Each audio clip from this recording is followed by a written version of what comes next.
اور علماء کے پیچھے پیچھے چل کر ان کے اوپر نقطہ چوری نہ کر کے ان کے بتائے ہوئے راستے پر چل کر اپنی زندگی کو گزارنے کی کوشش کرے۔ اور علماء کو پابند بنا دیا کہ علماء کو اللہ تعالیٰ نے اپنے نبی کے وارث اور نائب بتایا، تو گویا علماء کی ذمہ داری یہ بتا دی کہ جو رسول اللہ صلی اللہ علیہ وسلم کی ذمہ داری تھی اور رسول اللہ صلی اللہ علیہ وسلم پر جو حالات آئے اور اللہ کے نبی پر جو کیفیتیں پیدا ہوئی وہ سارے حالات علماء پر بھی آئیں گے۔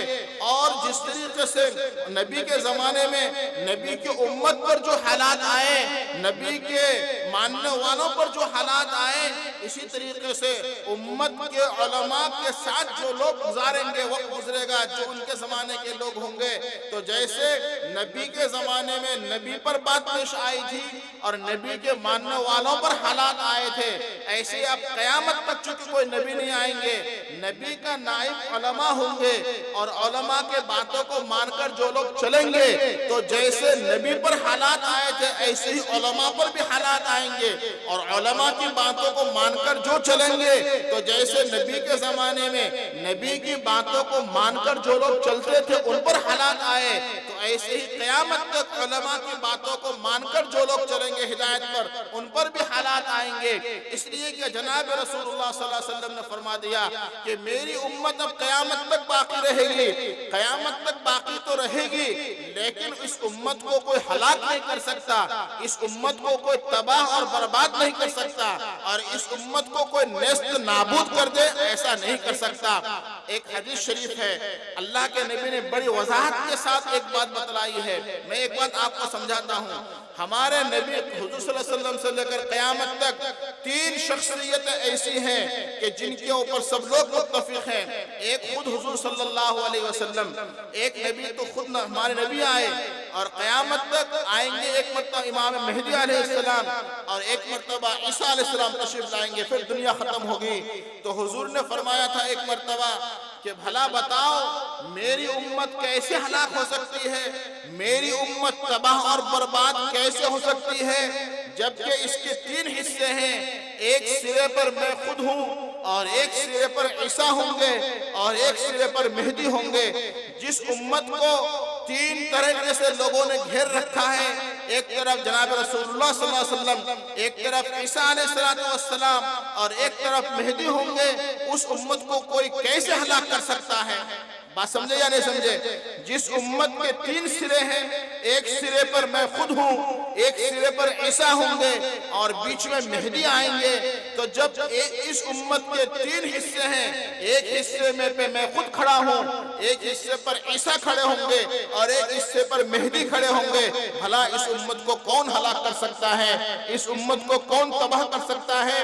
اس امت کو کون برباد کر سکتا ہے؟ یہ نہیں ہو سکتا۔ لہٰذا اگر کوئی آدمی یہ سوچتا ہے کہ ہم ان امت کو یعنی محمد صلی اللہ علیہ وسلم کے ماننے والوں کو تباہ اور برباد کر دیں گے، ہلاک کر دیں گے، ختم کر دیں گے، تو یہ ان کی خام خیالی ہے، اس لیے کہ یہ اللہ کی طاقت کے ساتھ مقابلہ ہے۔ قرآن کریم میں اللہ تعالیٰ نے 2 طاقتوں کا تذکرہ کیا ہے، ایک اللہ کی طاقت کا اور ایک اللہ کے دشمنوں کی طاقت کا۔ قرآن کہتا ہے کہ جو اللہ کے دشمنوں کی طاقت ہے ان کی مثال مکڑی کے جالے کی طرح ہے۔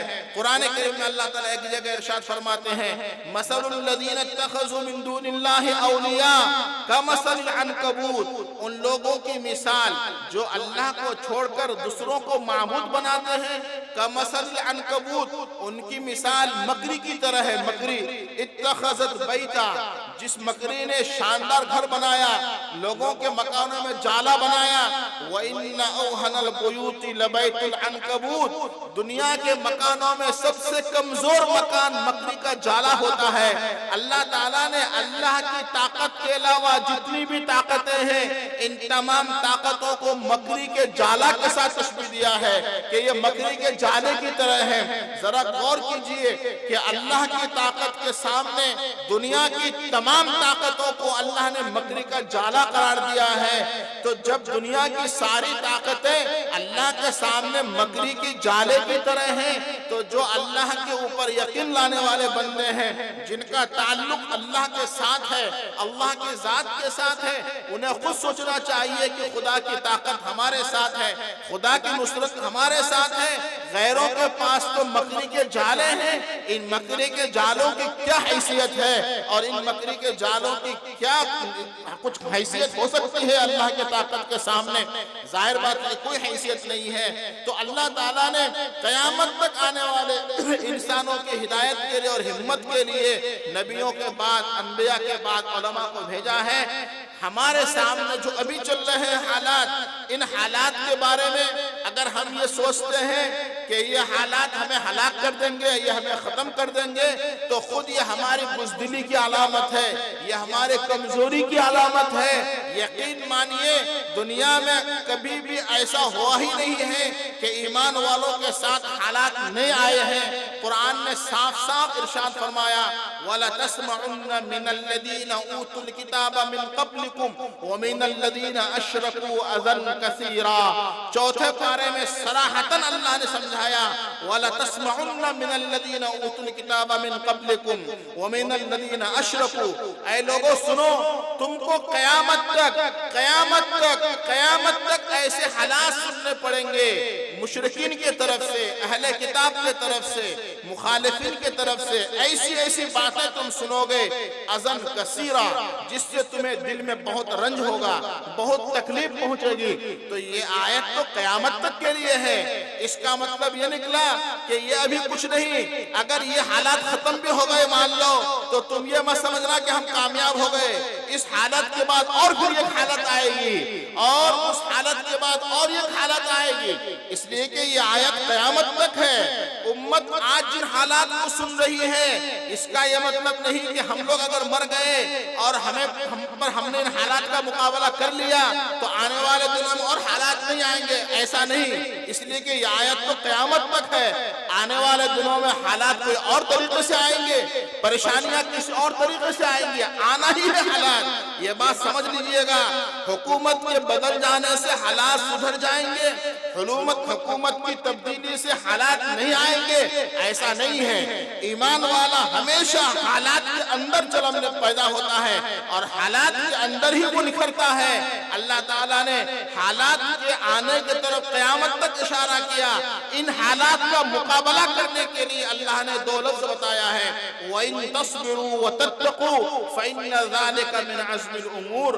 حالات جو ابھی آئے ہیں یہی نہیں، اس کے بعد بھی آئیں گے، قیامت تک آئیں گے۔ ان حالات میں تم کو دو کام کرنا ہے، وَإِن تَصْبِرُوا وَتَتَّقُوا۔ پہلا کام یہ کرنا ہے کہ تم کو جمنا ہے، ایمان کے اوپر جمنا ہے، وَتَتَّقُوا۔ دوسرا کام تم کو یہ کرنا ہے کہ تقوی اختیار کرنا ہے، صبر کرنا ہے اور تقوی اختیار کرنا ہے۔ اگر تم یہ دو کام کرتے رہے تو دوسری جگہ اللہ نے فرمایا لا يَضُرُّكُمْ كَيْدُهُمْ شَيْئًا۔ مخالفین کی جو بھی حالات آئیں گی وہ حالات تمہیں کوئی نقصان نہیں پہنچائے گا۔ اب تمہیں ڈر ہوتا ہے کہ ساری طاقت تو ان کے پاس، ساری حکومت تو ان کے پاس، ساری پولیس ان کے پاس، ساری ملٹری ان کے پاس، تو نقصان کیسے نہیں پہنچے گا؟ اللہ نے اگلا جملہ بہت سہل فرمایا ان اللہ بما یعملون محیط۔ یہ لوگ ایمان کی مخالفت میں جو کچھ بھی کرتے ہیں محیط، اللہ تعالیٰ کے علم میں ہے، سب کچھ اللہ کو پتا ہے کہ کون کس کی مخالفت میں کام کر رہا ہے۔ تمہارے ذمہ میں تو یہ دو کام ہے، صبر والا کام اور تقوی والا کام۔ اب یاد رکھیے صبر کا تین مطلب ہوتا ہے۔ ایک مطلب ہوتا ہے صبر کا گناہوں سے اپنے آپ کو بچانا، ایک مطلب ہوتا ہے مصیبت پر صبر کرنا، اور ایک مطلب ہوتا ہے نیک کام کرنے کے لیے جو پریشانی آتی ہے اس پریشانی کو برداشت کرنا۔ یہ تین کام ہوتا ہے صبر کا مطلب۔ جیسے مان لیجئے کہ ایک آدمی راستے میں جا رہا تھا، کوئی عورت بڑی نظر آئی، آپ نے اپنے آپ کو بچا لیا۔ اگر نہیں بچا سکے تو آپ نے گناہ پر صبر نہیں کر سکے، آپ نے گناہ کر لیا، تو اللہ فرماتا ہے کہ یہاں پر بھی اپنے آپ کو بچاؤ۔ ایک آدمی کو وضو کرنا ہے، بارش ہو رہی ہے، سردی لگ رہی ہے، اب اس کو وضو کرنا ہے ٹھنڈے پانی سے. اب اگر وہ صبر کر کے وضو کر لیا اور طاعت پر جم گیا تو گویا اس نے صبر کر لیا. اگر کہا یار وہ سردی لگ رہی ہے کون نماز پڑھے گا تو وہ صبر نہیں کر سکا، یہاں پر اس کا صبر ہاتھ سے نکل گیا. ایک یہ ہے کہ آدمی پر کوئی مصیبت آئی اور ایسی مصیبت میں آدمی اللہ کو یقین کر کے اس صبر اس حالت کو انگیز کر لیا، برداشت کر لیا، تکلیف کو برداشت کر لیا، یہ بھی صبر ہے. عام طور پر لوگ صبر کا مطلب لیتے ہیں صرف مصیبت میں صبر کر لینا، لیکن صبر کا 3 مطلب ہوتا ہے. ایک مطلب نیک کام کرنے پر جو دشواری پیش آئے گی اس دشواری کو برداشت کر لینا اور نیک کام کر لینا. گناہ سے بچنے کے لیے دل پر بوجھ پڑے گا، اس بوجھ کو برداشت کر کے گناہ سے بچ لینا، یہ بھی صبر ہے. اور کوئی مصیبت آ گئی اس مصیبت کو برداشت کر لینا، یہ صبر ہے. یہ تینوں طریقہ صبر کے اندر داخل ہے. آپ غور کیجئے کہ اس وقت ہم مسلمانوں سے یہ تینوں طریقے چھٹ رہے ہیں. ہم گناہ بھی کر لیتے ہیں، وہاں صبر نہیں کر پاتے. نیکی پر جو تکلیف آئے گی اس تکلیف کی وجہ سے نیکی ہم چھوڑ دیتے ہیں. اور جو مصیبت آتی ہے اس مصیبت پر بھی ہم چلاتے تو بہت ہیں لیکن اللہ پر اس کو حوالہ نہیں کرتے. نتیجہ یہ نکل رہا ہے کہ دشمنوں کی تدبیریں ہمیں نقصان پہنچا رہی ہیں، چونکہ ہم نے اللہ کے بتائے ہوئے جو طریقہ تھا صبر والا اس کو چھوڑ دیا ہے. تو آج بھی امت کے علماء آپ کو چیخ چیخ کر ان سلسلوں کے ذریعے سے یہ سمجھا رہے ہیں کہ یہ صبر کا تینوں طریقہ اختیار کرو. نیک کام میں تکلیف آئے گی اس کو برداشت کر کے نیک کام کرو. گناہ سے بچنے میں پریشانی ہوگی اس پریشانی کو برداشت کرو، گناہ سے بچو. تکلیف کو برداشت کرنے میں تکلیف پریشانی آئے گی، اس تکلیف کو برداشت کر کے اس کو اللہ کے حوالے کرو. اگر یہ 3 کام کیا تو اسی میں تقوی بھی داخل ہے. تقوی اسی کا نام ہے. یہ دونوں کام تمہاری زندگی میں داخل ہو جائے گا تو لا یضرکم کیدہم شیئا، دنیا کی کوئی مخالفت تمہیں کوئی نقصان نہیں پہنچائے گی. آج کے اس جلسے کے ذریعے سے میں آپ کو یہ کہنا چاہتا ہوں کہ ان حالات میں علماء آپ کو یہی سمجھا رہے ہیں کہ آپ اپنے طور پر جو قانونی لڑائی ہے اس کو لڑیے. قانونی جو پیچیدگیاں لوگوں نے پیدا کی ہیں ان پیچیدگیوں پر ہمیں لگام کسنا ہے، ہمیں ان پر بھی ہاتھ لگانی ہے، مگر ساتھ میں قرآن کی تدبیر پر بھی ہمیں عمل کرنا ہے. صبر اور تقوی ان دونوں چیزوں کو ہاتھ سے نہیں جانے دینا ہے. اگر آج بھی ہم 100% دین پر آ گئے تو یاد رکھیے کل ہی فیصلہ بدلنے والا ہے. حکومت اور سپریم کورٹ فیصلہ نہیں بدلتا ہے، فیصلہ تو اللہ بدلے گا. میرے دوستو آخری بات گزارش کر کے بات چھوڑتا ہوں. اللہ کے نبی نے فرمایا کہ ہم نبی کے زمانے کے 1400 سال بعد آئے ہیں، ہم سے یہ مطالبہ نہیں ہے کہ تم دین کے اوپر 100% ہی اگر چلو گے تو تمہاری نجات ہو جائے گی. اللہ کے نبی نے فرمایا تھا اپنے زمانے میں کہ میرے بعد میرے بھائی لوگ جو دنیا میں آئیں گے، میرے بھائی آئیں گے. صحابہ نے پوچھا یا رسول اللہ آپ کے بھائی کون ہوں گے؟ کیا ہم آپ کے بھائی نہیں ہیں؟ صحابہ نے حضور سے کہا، حضور نے فرمایا کہ تم میرے بھائی نہیں ہو، تم میرے تو صحابہ ہو، میرے ساتھ اٹھتے بیٹھتے ہو. تو حضور کو صحابہ نے پوچھا کہ یا رسول اللہ آپ کے بھائی کون ہیں؟ فرمایا میرے بھائی وہ لوگ ہوں گے جو بعد میں پیدا ہوں گے اور انہوں نے مجھے دیکھا بھی نہیں ہوگا اور صرف قرآن اور حدیث کی باتوں کو سن پر مجھ پر ایمان لائیں گے، وہ میرے بھائی ہوں گے. تو قیامت تک آنے والے لوگوں کو حضور نے بھائی کہا ہے. پھر فرمایا کہ سنو قیامت تک آنے والے جو لوگ ہوں گے وہ اگر دین کی 10% باتوں پر بھی عمل کر لیں گے، 10% باتوں پر بھی، تو تم جو میرے صحابہ ہو، میرے صحابہ کے 50 صحابہ مل کر جن کی دین کی باتوں پر عمل کر کے جتنا تم کو ثواب ملتا تھا، وہ میرے بھائی اگر دین کی 10% پر بھی عمل کر کے چلیں گے تو تمہارے جیسے صحابہ کے 50 صحابہ کے 100% عمل کا ثواب ان کو ملے گا. 100% عمل کا ثواب ان کو ملے گا 10% پر. تو آج ہم سے مطالبہ ہے کہ کم سے کم ہم 10% دین پر آ جائیں. دیکھیے گا فیصلہ اللہ کی طرف سے پھر بدلے گا.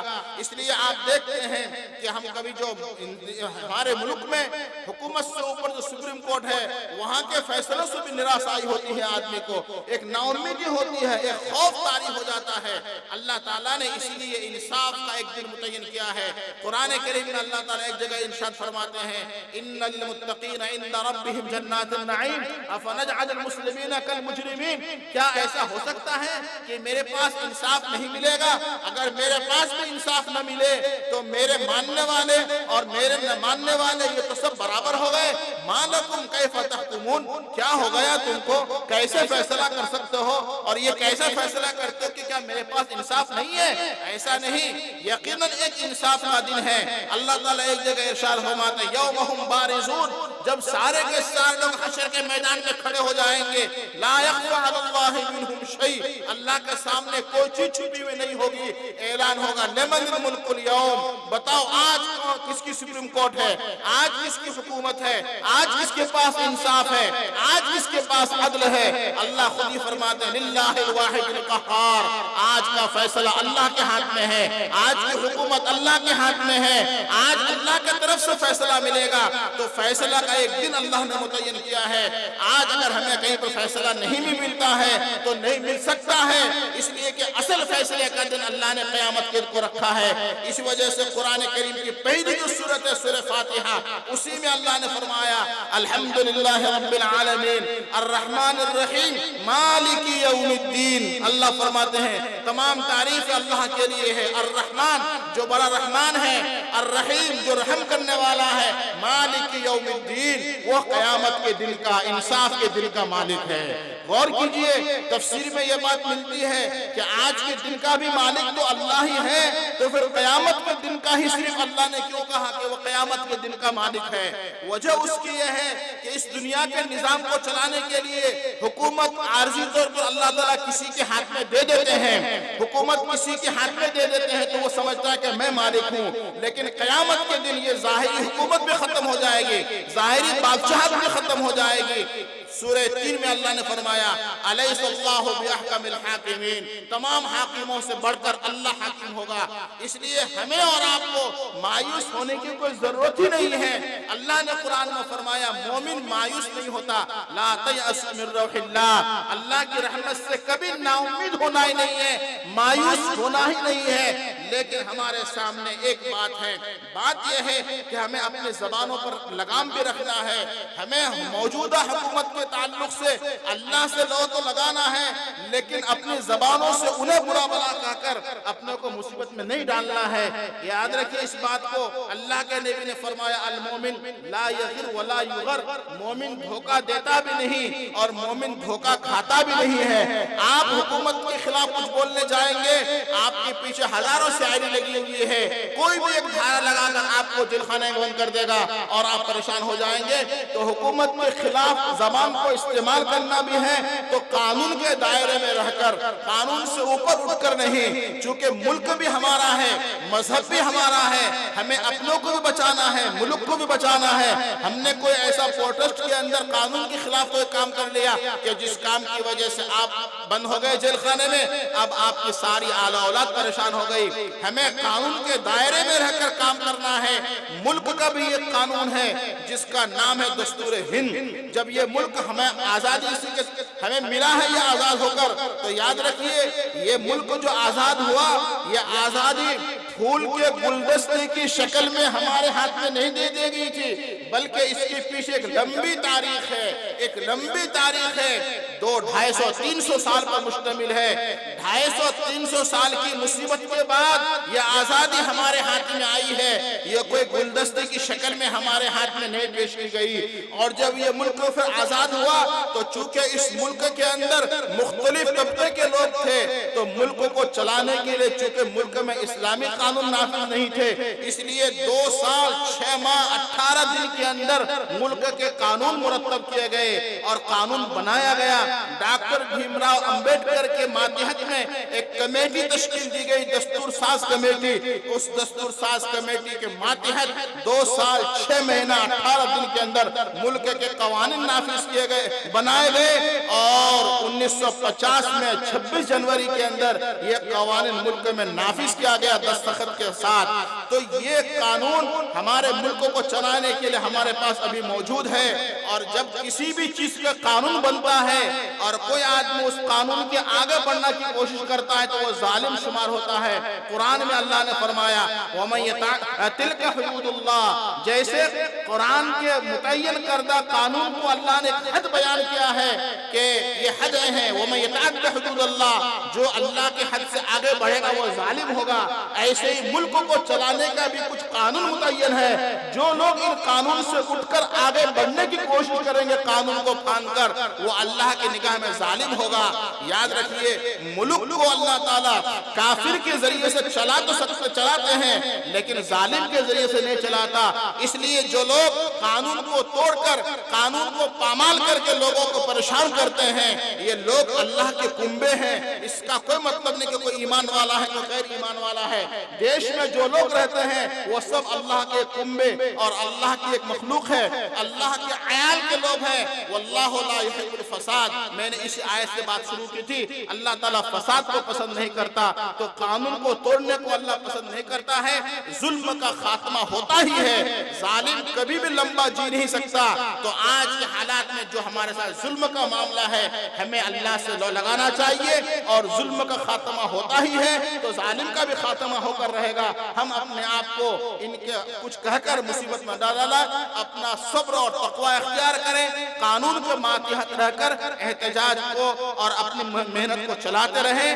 لڑائی لمبی ہو سکتی ہے، اس کے لیے بھی تیار رہیں. جیسے آزادی کے لیے 250-300 سال محنت کرنی پڑی، ہم ابھی مایوس ہو جاتے ہیں کہ بھائی ہماری محنت تو کوئی کام نہیں کر رہی ہے، کچھ رنگ نہیں لا رہے. ایسا نہیں ہے. محنت کسی کے رائے گا نہیں جاتی ہے. صبر سے، تقوی سے، ہمت سے آگے بڑھتے رہیے. اللہ والے لوگ آپ کے ساتھ ہیں، علماء آپ کے ساتھ ہیں، بزرگان دین آپ کے ساتھ ہیں. ملک کا سب سے بڑی بات یہ ہے کہ ملک کا جمہوریت اور ملک کا قانون اور دستور آپ کے ساتھ ہے. اس لیے آپ کو پریشان ہونے کی ضرورت نہیں. آپ اللہ کے قوانین کا پابند رہیے، ملک کے قوانین کا پابند رہیے. انشاءاللہ فتح آپ کی ہے. اللہ تعالی ہمیں اور آپ کو ہمت عطا فرمائے اور دینی اور شریعت پر جم کر دین کے ساتھ جڑے رہنے کی توفیق عطا فرمائے. وآخر دعوانا الحمدللہ رب العالمین.